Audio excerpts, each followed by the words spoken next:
కొట్టారు. అతని నందిగం సురేష్ని కొట్టలేదా, చెవిరెడ్డి భాస్కర్ రెడ్డిని కొట్టలేదా? దానికి వీళ్ళు ప్రతీకారాలు తీర్చుకున్నారు. అయితే వాళ్ళు చేసిన దాంట్లో ఒక 30% వీళ్ళు చేశారు. ఇప్పుడు 70% చేస్తున్నారు వీళ్ళు ప్రతీకారాలు. నడుస్తాయి. ఇక్కడ ఏమైపోయిందంటే ఇక్కడ మనందరం కూడా వాళ్ళ పెర్సెప్షన్లో మాట్లాడుకుంటున్నాం. కానీ ఆంధ్రప్రదేశ్లో ప్రజాస్వామ్యం చచ్చిపోయిందని మనం మర్చిపోతున్నాం. వాళ్ళు కొట్టిన వీళ్ళు కొట్టిన చంద్రబాబు జగన్ కొట్టుకోరు, లోకేష్ జగన్ కొట్టుకోరు, పవన్ కళ్యాణ్ జగన్ కొట్టుకోరు. కొడతంది కింద ఉన్న కార్యకర్తని, కేసులు పెడుతోంది కింద ఉన్న నాయకుడిని.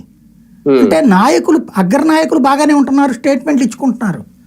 చస్తోంది కిందోడిని చంపేస్తున్నారు, కొట్టేస్తున్నారు, చట్టాలని అడ్డదిడ్డంగా వాడేసుకుంటున్నారు, ప్రజాస్వామ్యాన్ని కూని చేస్తున్నారు.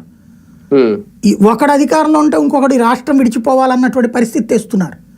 ఒకటి అధికారంలోకి వస్తే ఇంకొకళ్ళ జనం బతకూడదనే పరిస్థితి తెస్తున్నారు. ఒకటి అధికారంలోకి వస్తే ఇంకోటి వ్యాపారాలు చేయకూడదనే పరిస్థితి తెస్తున్నారు. ఇది ప్రజాస్వామ్యానికి మంచిదే?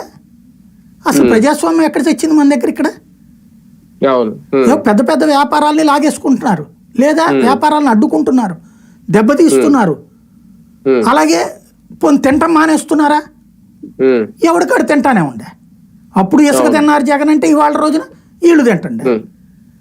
అప్పుడు మద్యం అంతా కూడా సింగల్ గా పైనుంచి తిన్నాడు జగన్ అంటే ఇప్పుడు కింద నుంచి పైదాకా తింటుండే. ఏముంది తేడా? ఇంకా జనాలు